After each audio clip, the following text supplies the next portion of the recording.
Wir sind reiner Lohnfertiger für andere Firmen, haben dort von betrieblichen bis hin zu großen Industriebetrieben quer durch das breite Spektrum von den Kundschaften aufgestellt.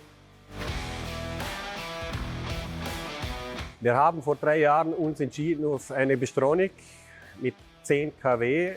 Da wir sehr viele Kundenanfragen hatten, gerade speziell im dickeren Bereich, haben wir dann kurzum mit Bystronic einmal eine Diskussionsrunde angefangen, dass wir innerhalb eigentlich von knapp 3 Monaten die Anlage komplett auf 15 kW umgestellt hatten und sind dadurch eigentlich sehr zufrieden mit der jetzigen Leistung, was wir haben. Für uns ein großer Vorteil, seit wir die 15 kW haben, ist, dass wir eigentlich im dickeren Bereich bis 30 mm sehr gut mit Mixgas schneiden können. Wir haben eine sehr schnelle und großer Output eigentlich durch das gewonnen.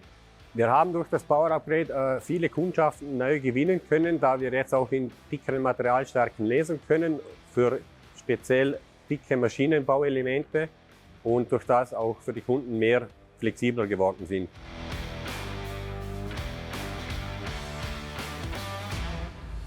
Durch das Power Upgrade haben wir auch gleich eine Software-Update durchgeführt und unsere Mitarbeiter haben das Endprodukt der Software eigentlich sehr zufrieden. Die Oberfläche wurde wieder sehr vereinfacht, eine einfache Bedienung und eine schnellere Lösung ist durch das Oberflächentechnische gesehen einfach sehr praktisch im alltäglichen Berufsleben.